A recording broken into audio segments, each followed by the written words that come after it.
Hi, I'm Perry Goldstein with Air Hydropower here for the hydraulic tip of the day. And today I want to talk about filtration, primarily reservoir breathers.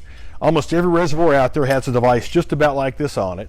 And this is a kind of an overlooked device. It's a very coarse filter, about 40 microns, has a very small media.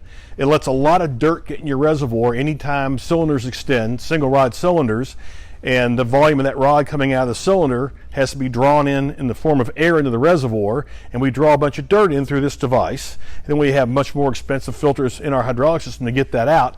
We could stop that dirt ingression right at the breather. So a couple devices that are cost effective that can replace this would be simply taking the bayonet. You should have a bayonet adapter like this on the reservoir that the cap attaches to, and we have an adapter that will fit on that.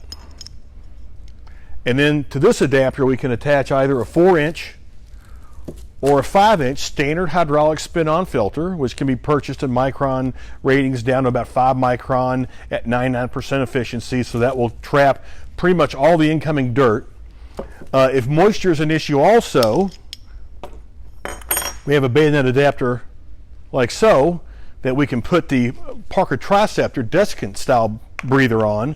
This filter will both remove 3 micron particulate and larger, as well as moisture. So if we have issues in hot environments, we get a lot of condensation in the reservoir, this will stop the water ingression also.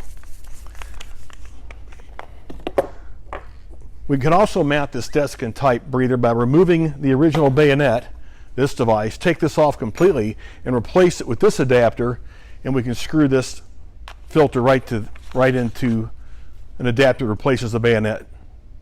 That's a tip for the day. Thanks for watching.